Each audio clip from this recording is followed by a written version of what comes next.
3, 2, 1, go. Okay everybody, this is a flying tour Q&A session about the farm. It has to be quick, mainly because I need to get home. In fact, I'm going to my allotment, but been on the farm for about 10 hours, so time to go. And also I'm probably going to run out of space on my phone, so can't hang around. I'm just here next to the sea tunnel.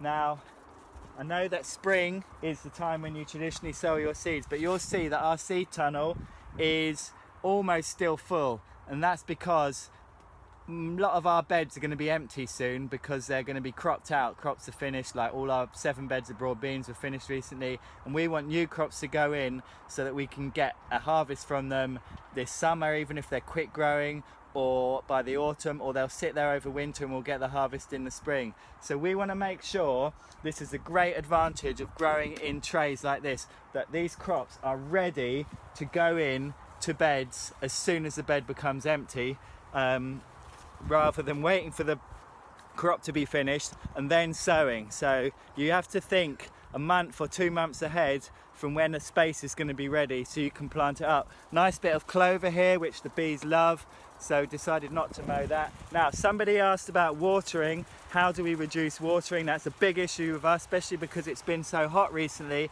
We do have a borehole with underground water, but we don't want to use more than necessary, and we know that with climate change there are going to be water shortages, so we don't want to use the water more than we need to. We have got the sprinklers on at the moment. It's obviously a bit better to do it not in full sun, so there's less evaporation.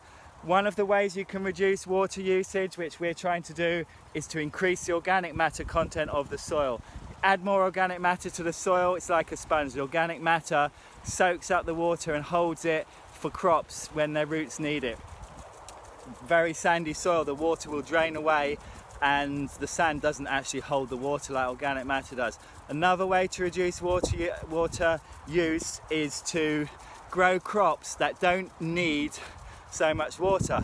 Just like some people are better adapted to deal with hot and dry conditions, so are plants.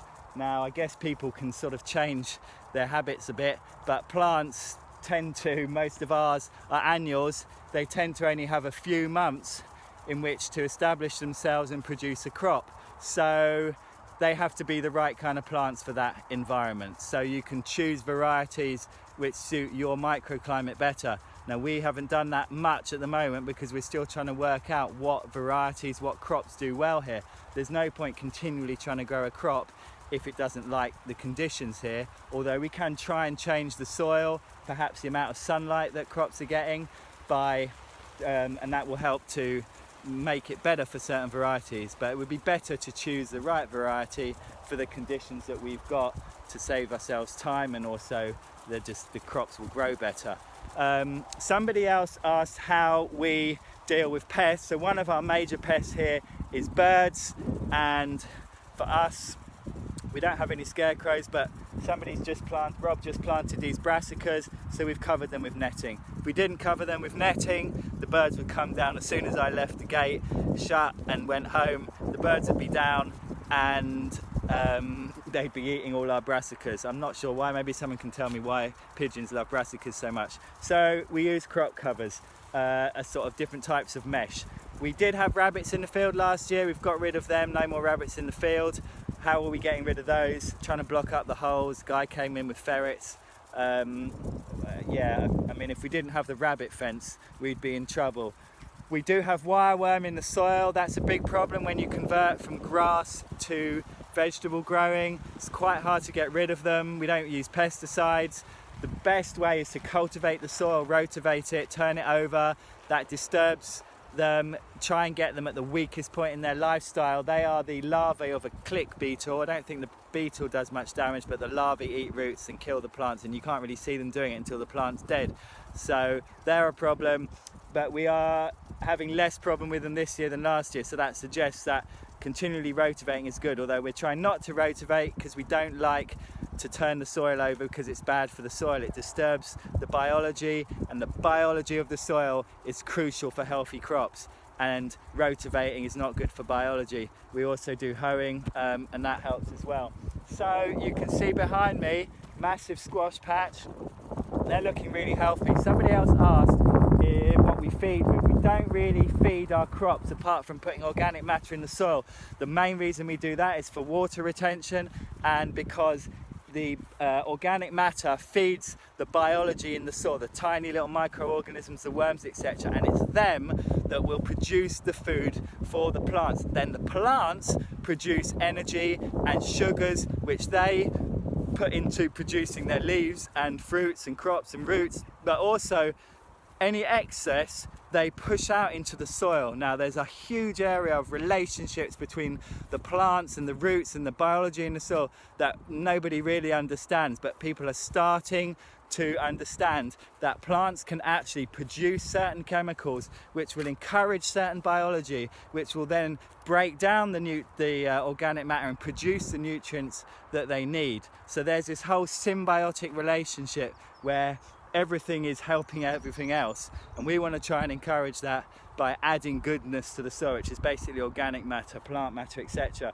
But we do have some organic feeds which we put on some of the seedlings and the tomatoes and cucumbers. Some of them are based on molasses, some of them are based on seaweed extract, and they just provide some nitrogen, phosphorus and potassium in as natural a form as possible, and also some trace minerals, things like boron, manganese, etc., that plants need to be healthy. So I'm in a patch with French beans.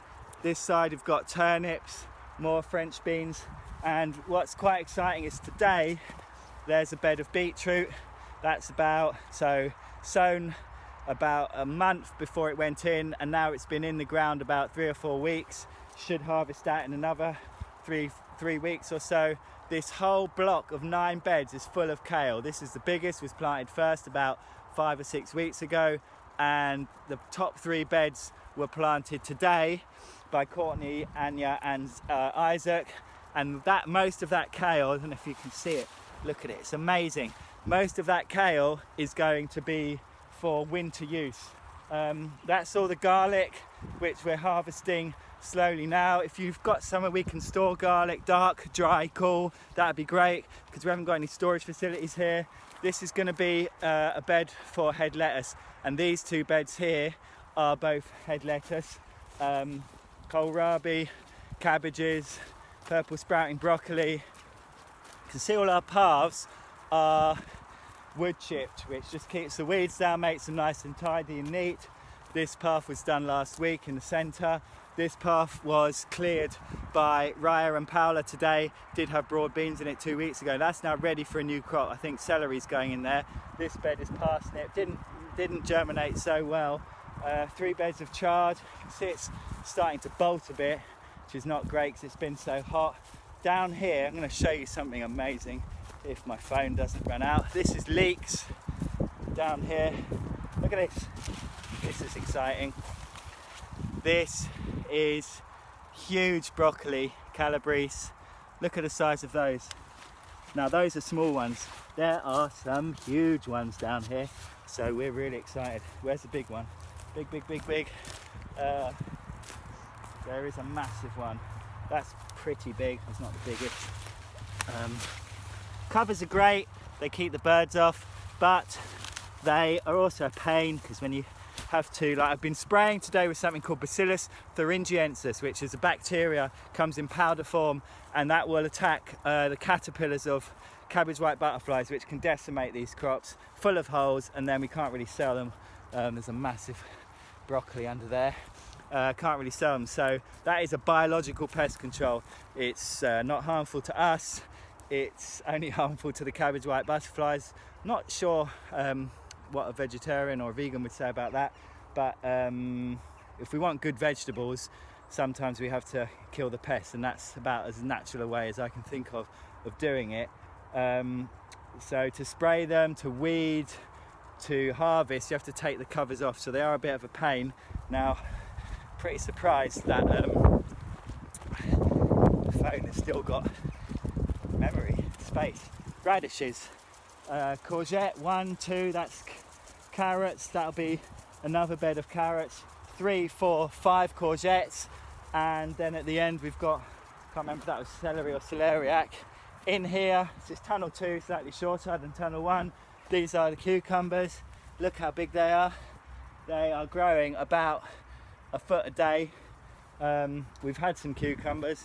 Don't know if you can see, I can't see any at the moment. I think we picked them all. And then lastly, to finish off, we're on 10 minutes 21. That's not a very short tour, is it? This is our tunnel 1.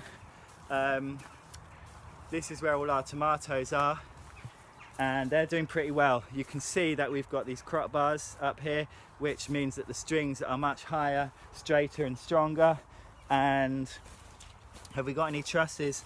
Yeah, there's a truss of tomatoes. There's another one.